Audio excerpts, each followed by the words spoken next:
From Ball State Unified Media, this is NewsLink Indiana. Welcome to the NewsLink Indiana live broadcast on Ball State Daily. I'm Connor Miller. Ball State trustee Thomas Bracken is suing the city of Muncie over the city council's decision to provide additional funding for the Magix projects. Magix project was intended to be a hub for business minds and entrepreneurs to get together and form startup businesses in Muncie. However, Bracken has been opposed to the project since it began in 2016, calling it a money pit for the city. In a statement released by Bracken's attorney, Stephen Runyon, Runyon said that Bracken and others in this community have expressed concern over the use of public funds by the city, quote, for a very questionable deal that lacks transparency and includes what may appear to be conflicts of interest. Muncie City Councilman Dan Ridenauer voted against the additional Magix funding at this meeting, saying the plan wasn't good for the city. My challenge with this is even if it's 100% full, it's $200,000 short. And there are so many other things that we could do with that $200,000. And it's not $200,000 one time. It's $200,000 each and every year until the bond's paid off. Ridenauer said the plan did not account for more than $1.7 million. Meanwhile, Bracken is seeking an additional injunction which would stop funding from moving forward. A new study by the financial website WalletHub has come out with its rankings of the best places to live in Indiana.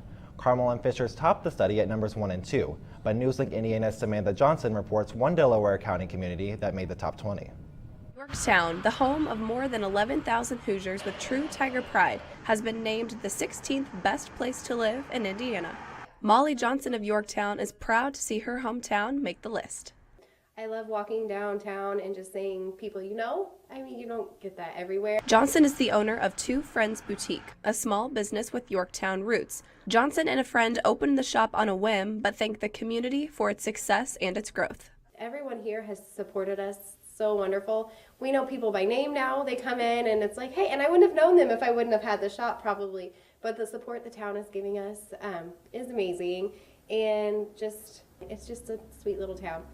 Rankings were based on aspects like family fun, education, safety, and affordability. Yorktown's 4 parks, community celebrations, and award-winning schools seem to be the icing on the cake for the town's high ranking. We've had amazing teachers here, so they're getting the best education they can. Johnson acknowledges there's always room for improvement, but says Yorktown is one of a kind. Well, it's just home for me. I mean, I have so many friends that moved down to Indianapolis, and every time I go down there, it's fun. I love going and doing, the stuff the big city has to offer, but I always feel like this is home. Home to Johnson and home to one of the best places to live in Indiana. In Yorktown, Samantha Johnson, NewsLink Indiana. Marion was the next county on the list at 51st, followed by Muncie at 68th. A vehicle auction company is announcing the construction of a new $80 million headquarters in Carmel. Officials from KAR Auction Services made the announcement Tuesday at a press conference with Governor Eric Holcomb. The company operates in dozens of countries and employs over 17,000 workers worldwide. KAR says the new office will give them room to grow and make additional hires in central Indiana. Many people know about the Minnetrista Farmers Market held on Saturdays, but not everyone knows about the Open Doors Farmers Market. NewsLink Indiana's Brittany Carlin reports some of the differences between the two. Everyone likes food, and right now in parts of Muncie, many say it is not easy to find fresh produce. This being a food desert downtown, we thought a farmer's market where people would have access to fresh fruits and vegetables would be beneficial to our population. That's why Adrienne Knight says she created the Open Doors Farmers Market in the heart of Muncie.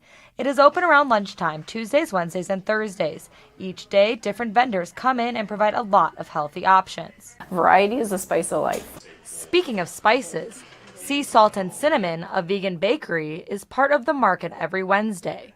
Owner Kyle Ringer says it is his way to introduce people to a vegan lifestyle. Everything we do is vegan, so we like to say that we think the best way to show people that vegan food isn't scary is to hand them a delicious cupcake. Many customers pay for food using the Supplement Nutrition Assistance Program known as SNAP. SNAP benefits is your basic food stamps, but it's called SNAP. And basically different markets around, either they have vendors that accept those, or some farmers markets you go and say that I would like $20 worth of farmers market tokens. These benefits allow people who qualify to receive the food they need. And we think it's equally important to provide fresh, healthier option foods to this community and this area in downtown Muncie. And on days the farmers market does not have a produce vendor, you can buy one of these bundles for only $8. In Muncie, Brittany Carlin, NewsLink, Indiana. To learn more about when you can visit the Open Door Farmers Market, you can visit their website at www.opendoorhs.org. Vice President Mike Pence is coming to Anderson Friday. The Herald Bulletin reports that Pence is making several stops in the Madison County city to promote the GOP's tax reform effort. Although details of the visit aren't public yet, he is expected to meet with the members of the Madison County Chamber of Commerce, address a gathering at the Purdue Polytechnic Institute, and attend a political fundraiser in Indianapolis. He's expected to make 3 more trips to Indiana regarding tax reform, starting with this visit.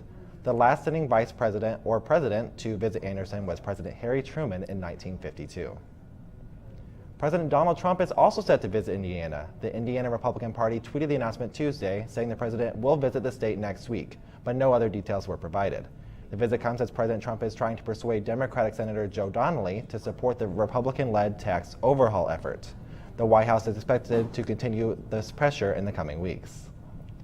The death toll is rising in a massive earthquake struck Mexico.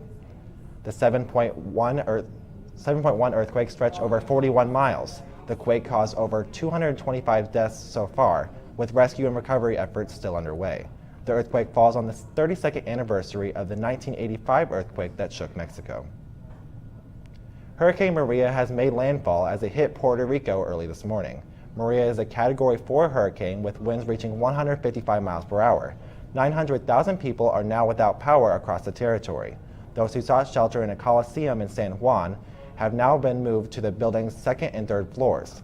Maria is the first hurricane to hit Puerto Rico since 1932. Now let's take a look at NewsLink Indiana weather. Here are the conditions right now. Currently it's 84 degrees. And it'll be until 1 p.m. At 4 p.m. it should be still cloudy with a high of 86, and then at 7 p.m. 83. Thursday we have 89 degrees with a 20% chance of rain. Friday 89 degrees with a 10% chance of rain, getting lower chances with 89 degrees and on Saturday, Sunday. And on Monday we'll back up to 87, 86.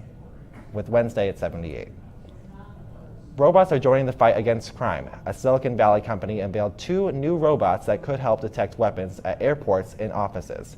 David Louie shows us how they work. A crime-fighting robot can be the cutest thing you've ever seen, or something to fear if you're a bad guy.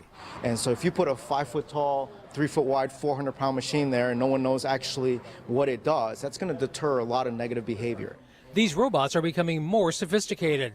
Nightscope took the wraps off 2 new models, the K1, which stands stationary at airports and offices, and the K7, a multi-terrain vehicle that moves like a crab and can cover large areas, such as oil fields.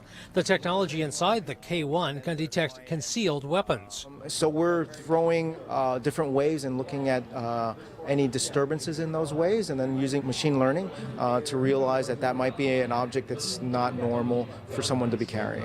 A 6'5" police officer can be very intimidating, but by comparison, this model K1 is only about, 5'6", about my height. It's not very intimidating, yet its mission is extremely critical, especially when it comes to saving lives. Now this is intimidating. Gort the robot in the 1951 sci-fi classic, The Day the Earth Stood Still. It took its assignment seriously to get the citizens of the world to embrace peace.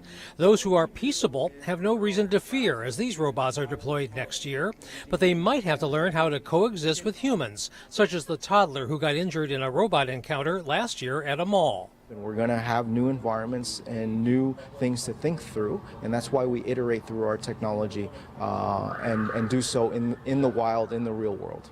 In Mountain View, David Louie, ABC 7 News. And that's the Newslink Indiana webcast. Join us tonight for Newslink Indiana at 9 o'clock on Cardinal Vision or on ballstatedaily.com.